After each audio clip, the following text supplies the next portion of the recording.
திமுக தான் முறைகேடா பயன்படுத்துது. குறிப்பா டிவிகே வாக்குல நீக்கிறதுக்காக திமுகவை சேர்ந்த கட்சிக்காரர்கள் போய் இந்த வேலையை செய்யறாங்க விஜய் சொல்றாரு.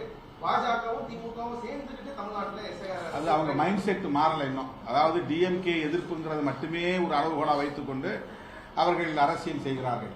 அவங்க இன்னும் அரசியல் களத்துக்குள்ள முழுமையா வரல. அவங்களுடைய கான்செப்ட் என்ன, அவங்களுடைய ஐடியாலஜி என்ன, எதிர்க்க வேண்டிய பகை சக்தி எது, ஆதரிக்க வேண்டிய நட்பு சக்தி எது, ஜனநாயக சக்தி எது என்பதை கணக்கிலே கொண்டு அவர்கள் இதை அணுக வேண்டும் என்பது என்னுடைய பணிவான வேண்டுகோள்.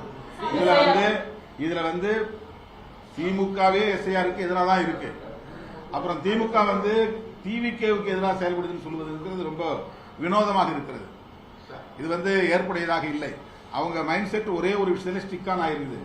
வெறும் திமுக வெறுப்பு, திமுக எதிர்ப்பு என்கிற நிலையில இருக்கிறதுனால இந்த மாதிரியான குற்றச்சாட்டை அவங்க வைக்கிறாங்க. அவங்க எதிர்க்க வேண்டியது தேர்தல் ஆணையத்தை, அவங்க எதிர்க்க வேண்டியது பாஜக அரசை.